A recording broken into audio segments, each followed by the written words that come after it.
Antes de iniciar, ajuste seus fones, tenha o livro em mãos e entre neste círculo de saber. Que cada palavra seja uma chama acesa, iluminando os mistérios que aguardam por você. Dogma e Ritual de Alta Magia de Eliphas Levi. Capítulo 12. A Grande Obra. De Cite, Crux. A grande obra é, antes de tudo, a criação do homem por si mesmo, isto é, a conquista plena e total que faz das suas faculdades e do seu futuro. É, principalmente, a emancipação perfeita da sua vontade, que lhe assegura o império universal do Azótea e do domínio da Magnésia, isto é, um pleno poder sobre o agente universal. Este agente mágico, que os antigos filósofos herméticos encobriam sob o nome de matéria-prima, determina formas da substância modificável, e pode-se, realmente, chegar, por seu meio, à transmutação metálica e à medicina universal. Isto não é uma hipótese, é um fato científico já experimentado e rigorosamente demonstrável. Nicola Flamel e Raimundo Lulo, ambos pobres, distribuíram riquezas imensas.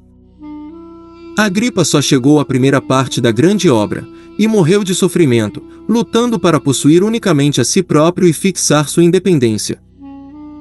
Há, pois, duas operações herméticas, uma espiritual, outra temporal, e que dependem uma da outra.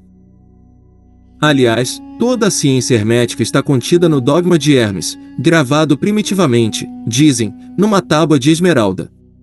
Já explicamos os seus primeiros artigos, eis aqui os que se referem à operação da grande obra. Separarás a terra do fogo, o sutil do espesso suavemente, com grande indústria. Ele sobe da terra ao céu, e logo desce à terra, e recebe a força das coisas superiores e inferiores. Terás por este meio a glória de todo o mundo, e, por isso, toda a obscuridade desaparecerá de ti. É a força-fonte de toda a força, porque ela vencerá todas as coisas sutis e penetrará em todas as coisas sólidas. Assim o mundo criado. Separar o sutil do espesso, na primeira operação, que é totalmente interior, é libertar a alma de todo o preconceito e de todo o vício, o que se faz pelo uso do sal filosófico, isto é, da sabedoria, do mercúrio, isto é, da habilidade pessoal e do trabalho, depois, enfim, do enxofre, que representa a energia vital e espiritual até as coisas menos preciosas, e até as imundícies da terra. É neste sentido que é preciso entender a turba dos filósofos, Bernardo Trevisano, de Basílio Valentino, de Maria Egipcíaca e dos outros profetas da alquimia, mas, nas suas obras, como na grande obra, é preciso separar habilmente o sutil do espesso, o místico do positivo, a alegoria da teoria. Se os quiserdes ler com prazer e inteligência, deveis primeiramente ouvi-los alegoricamente no seu conjunto, depois descer das alegorias às realidades por meio das correspondências ou analogias indicadas no dogma único. O que está em cima é como o que está embaixo, e reciprocamente. A palavra arte, voltada ou lida à maneira das escrituras sagradas e primitivas, isto é, da direita para a esquerda, exprime, por três iniciais, os diferentes graus da grande obra. T significa ternário, teoria e trabalho, R, realização, A, adaptação. Daremos, no 12º capítulo do Ritual, as receitas dos grandes mestres para a adaptação, e especialmente a que se acha na Fortaleza Hermética de Henry Conrad. Recomendamos aqui, às investigações dos nossos leitores, um admirável tratado atribuído a Hermes Trismegisto, e que tem o título de Minerva Mundi. Este tratado se acha somente em algumas edições de Hermes, e contém, sob alegorias cheias de poesias e profundidade, o dogma da criação dos seres por si mesmos, ou da lei de criação que resulta do acordo de duas forças, a que os alquimistas chamavam o fixo e o volátil, e que são, no absoluto, a necessidade e a liberdade. Aí, se explica a diversidade das formas espalhadas na natureza pela diversidade dos espíritos e as monstruosidades pelas divergências dos esforços. A leitura e a meditação desta obra são indispensáveis a todos os adeptos que querem aprofundar os mistérios da natureza e se entregar seriamente à investigação da grande obra. Quando os mestres da alquimia dizem que é preciso pouco tempo e pouco dinheiro para realizar as obras da ciência, quando, principalmente, afirmam que é necessário um só vaso, quando falam do grande e único atanor que todos podem usar, que está nas mãos de todos e que os homens possuem sem saber, fazem alusão à alquimia filosófica e moral.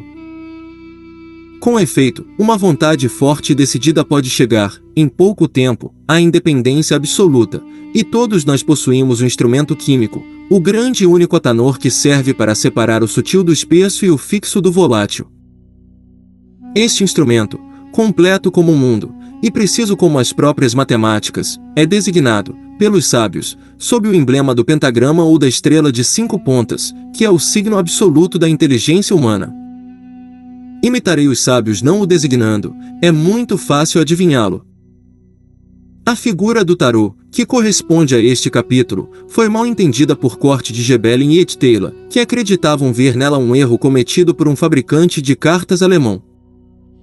Esta figura representa um homem com as mãos amarradas atrás das costas, 2 sacos de dinheiro presos sob as axilas e suspensos por um pé a uma potência composta de 2 troncos de árvore, tendo em cada uma a raiz de seus ramos cortados e uma travessa que completa a figura do Tá hebreu. As pernas do paciente estão cruzadas e seus cotovelos formam um triângulo com a sua cabeça.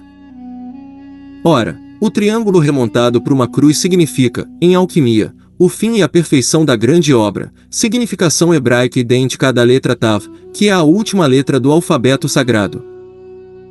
Este supliciado é, pois, o adepto, ligado por seus empenhos, espiritualizado ou com os pés voltados para o céu, é também um antigo Prometeu, sofrendo, numa tortura imortal, a pena de seu glorioso roubo.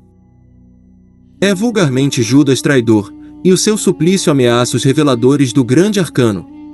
Enfim, para os cabalistas judeus, este supliciado, que corresponde ao seu 12º dogma, o do Messias prometido, e um protesto contra o Salvador reconhecido pelos cristãos, e parece dizer-lhe ainda, como salvarias os outros, tu que não pudeste salvar-te a ti mesmo? No Sefer Toledot Yeshu, livro da história de Jesus, compilação rabínica anticristã, encontra-se uma singular parábola. Yeshu, diz o rabino autor da lenda, viajava com Simão, filhos de Jonas e Judas Iscariotes. Chegaram tarde, e cansados, a uma casa isolada, tinham muita fome e nada mais encontraram para comer senão um pato muito pequeno e muito magro. Era muito pouco para 3 pessoas, reparti-lo teria sido somente aguilhoar a fome, sem satisfazê-la. Convieram em tirá-lo à sorte, mas, como caíam de sono, disse Yeshua, vamos dormir primeiro, enquanto se prepara a comida, ao acordar, nos contaremos os sonhos e aquele que tiver o mais belo sonho, comerá sozinho o pato. Assim foi feito. Dormiram e depois despertaram. Eu, disse Pedro, sonhei que era vigário de Deus. Eu disse Yeshua, sonhei que era o próprio Deus. E eu, retomou hipocritamente Judas, sonhei que, sendo sonâmbulo, me levantava, descia de mansinho, tirava o pato do espeto e o comia. Desceram imediatamente, mas o pato tinha efetivamente desaparecido, Judas tinha sonhado acordado. Esta lenda é um protesto do positivismo judeu contra o misticismo cristão. Com efeito, enquanto os crentes se entregavam a belos sonhos, o israelita proscrito, o Judas da civilização cristã, trabalhava, vendia, agiotava, ficava rico, apoderava-se das realidades da vida presente, e punha-se em condições de dar meios de existência aos próprios cultos que por muito tempo proscreveram. Os antigos adoradores da arca, sempre fiéis ao culto da burra, têm, agora, a bolsa por templo e é por isso que governam o mundo cristão. Judas pode, com efeito, rir e felicitar-se de não ter dormido como São Pedro. Nas antigas escrituras anteriores ao cativeiro, o Tá hebreu tem a figura de uma cruz, o que confirma ainda a nossa interpretação de 12ª lâmina do tarô cabalístico. A cruz, geradora de 4 triângulos, é também o sinal sagrado do duodenário, e, por isso, os egípcios a chamavam a chave do céu. Por isso, Ed Taylor, embaraçado nas suas longas investigações para conciliar as necessidades analógicas da figura com sua opinião pessoal, ele tinha sofrido, nisso, a influência do sábio corte de Gebelin, colocou na mão do seu supliciado, de cabeça para cima, do qual fez a prudência, um caduceu hermético, formado por 2 serpentes e um Tav grego. Desde que compreenderá a necessidade do Tav ou da cruz. Na 12ª página do livro de Todd. Deveria ter entendido o múltiplo e magnífico símbolo do supliciado hermético. O Prometeu da ciência, o homem vivo que só toca na terra pelo pensamento e cujo apoio está no céu, o adepto livre e sacrificado, o revelador ameaçado de morte, a conjuração do judaísmo contra o Cristo, que parece um reconhecimento involuntário da divindade oculta do crucificado, afinal o signo da obra realizada, do ciclo terminado, o tava intermediário, que resume uma primeira vez, antes do último denário, os signos do alfabeto sagrado. Aqui você encontra leituras, reflexões e estudos de livros clássicos e modernos sobre magia, espiritualidade e filosofia esotérica. Um espaço para mergulhar nos mistérios ocultos e expandir a consciência.